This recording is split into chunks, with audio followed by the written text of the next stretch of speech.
بندہ صاحبو محتاجو غنی ایک ہوئے، بندہ صاحبو محتاجو غنی ایک ہوئے، تیری سرکار میں پہنچے تو سبھی ایک ہوئے۔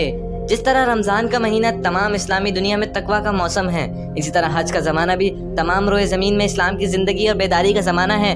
آج سے 4000 سال پہلے جب وادی غیر ذی زرع کی سرزمین میں بیت اللہ کی تعمیر مکمل ہو گئی تو معمار حرم حضرت ابراہیم علیہ السلام کو اللہ تعالیٰ کا حکم ہوا کہ لوگوں کو حج کے لیے بلاؤ، انہیں میرے گھر کے طواف اور زیارت کی دعوت دو۔ لہذا دنیا کے بت کدے میں حرم کے اولین معظم کی آواز بحکم الہی گونجی۔ اللہ تعالیٰ نے حضرت ابراہیم علیہ السلام کی ہستی کو یکسو قرار دیا۔ اس مقام کو حاصل کرنے کے لیے انہیں 3 کڑے امتحانوں سے گزرنا پڑا۔ پہلی منزل فکر و نظر کی آزمائش کی تھی۔ بت پرست، مظاہر پرست اور ستارہ پرست ماحول میں پیدا ہو کر انہوں نے شرک کی ان تینوں صورتوں کے خلاف جہاد کیا اور کم عمری میں ہی والدین اور گھر بار کو چھوڑ دیا اور تبلیغ شروع کر دی۔ دوسری منزل آزمائش، عزم و ارادہ کا امتحان تھا۔ تبلیغ کے نتیجے میں کڑی سزا تجویز ہوئی اور نمرود کے حکم سے نظر آتش کیے گئے۔ آپ حق کی خاطر آتش نمرود میں کود پڑے۔ اللہ کے ہاں آپ کی عزمیت ارادہ قبول ہوئی اور آگ گلزار بن گئی۔ بے خطر کود پڑا آتش نمرود میں عشق، بے خطر کود پڑا آتش نمرود میں عشق، عقل ہے محو تماشائے لبے بام ابھی۔ تیسری منزل ایمان اور یقین کی گھٹن گزرگاہ تھی۔ لختے جگر کی قربانی درکار تھی۔ حضرت ابراہیم علیہ السلام اس نازک مقام سے بھی کامیابی سے گزر گئے۔ تب اللہ نے انہیں اپنا خلیل بنایا اور قیامت تک کے لیے اپنے خلیل کی ادائیں اہل ایمان کے لیے زندہ جاوید بنا دی۔ جانثاری میں بھلا کون تھا اس کا ہمسر، جانثاری میں بھلا کون تھا اس کا ہمسر، تھا رضا جوئی کا رب کی وہ مجسم پیکر۔ حضرت ابراہیم علیہ السلام کی سیرت کروڑوں انسانوں کی زندگی میں قیامت تک کے لیے زندہ و پابندہ ہے، جس کا سب سے بڑا مظہر مناسک حج کی ادائیگی ہے۔ اس موقع پر ہر نسل، ہر قوم، ہر زبان اور ہر رنگ کے انسان ابراہیم علیہ السلام خلیل اللہ کی آواز پر مستانہ وار ایک ہی انداز، ایک ہی لگن اور ایک ہی لباس میں دنیا کے کونے کونے سے صحبتیں اٹھاتے اس گھر کی زیارت کے لیے آتے ہیں، جس کا چپا چپان وعدہ خلیل کی یادگار ہے۔ سب کی زبانوں سے ایک ہی نعرہ بلند ہوتا ہے، لبیک اللہم لبیک، لبیک لا شریک لک لبیک۔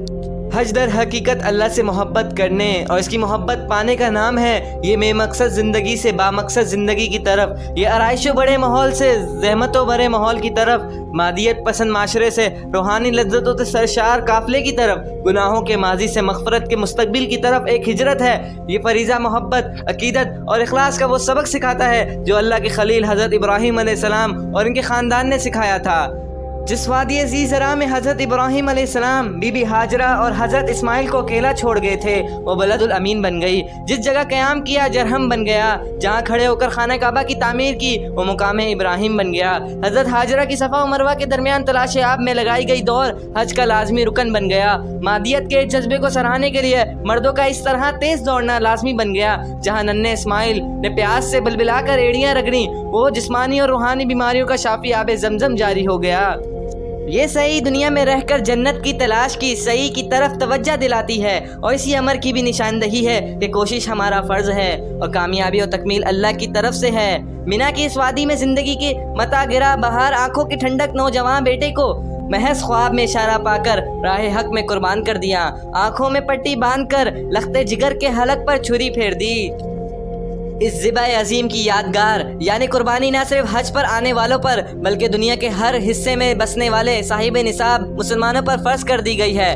یہ قربانی محض یوم النحر کے ذبیحہ تک محدود نہیں بلکہ اصل میں یہ نفسیاتی خواہشات کی قربانی ہے، خاندانی علاقائی رسم و رواج پر غیر سوچے سمجھے ادا کیے جانے والے اعمال کی قربانی ہے، مال و جان کے ہر طور پر حصول اور بڑھائے جانے کے جذبے کی قربانی ہے، ہر دم بڑھتی ہوئی خواہشات کی قربانی ہے، دنیاوی عیش و آرام اور سہولتوں کو آخرت کے عیش پر مقدم رکھنے کی قربانی ہے، اور یہ سب کچھ محض رضائی الہی کے لیے ہے، محبت الہی کے لیے ہے کہ حضرت ابراہیم علیہ السلام کی زبانی ہی ہمیں یہ پیغام دلوایا کہ میری نماز، میری قربانی، میرا جینا اور میرا مرنا اللہ رب العالمین کے لیے ہے۔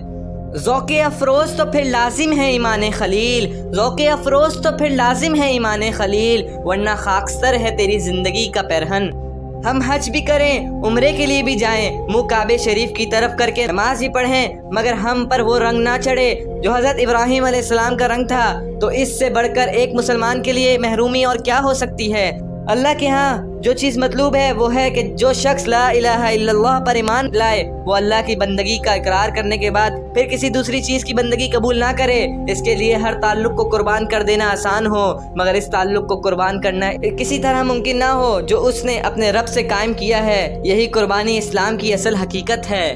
حج اس جذبے کی نشو و نما کا بہترین ذریعہ ہے۔ اللہ کا دین انسان کی پوری شخصیت اور پوری زندگی چاہتا ہے۔ وہ چاہتا ہے کہ اس کی اطاعت کے ساتھ کسی اور کی اطاعت کا جوڑ نہ لگایا جائے۔ جن برگزیدہ بندوں کی سنت کو حج و قربانی تازہ کرتے ہیں، انہیں دیکھیں کہ وہ کس طرح زندگی کے ہر معاملے میں مسلم حنیف تھے۔ اگر ہر سال دنیا کے دور دراز علاقوں سے جمع ہونے والے لاکھوں حاجی ماہ ذوالحج کے ان پیغامات کو سمجھ سکیں اور اپنے عمل میں حضرت ابراہیم علیہ السلام کا رنگ اختیار کر سکیں تو یقیناً امت مسلمہ کی بغیر میں پھنسی کشتی پار لگ سکتی ہے اور مسلمانوں کے حق میں استخلاف فی الارض کا وعدہ پورا ہو سکتا ہے۔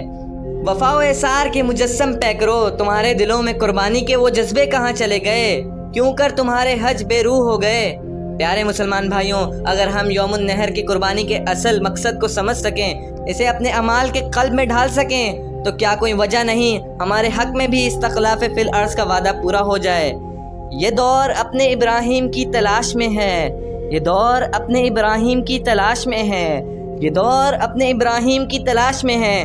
صنم کدہ ہے جہاں لا الہ الا اللہ۔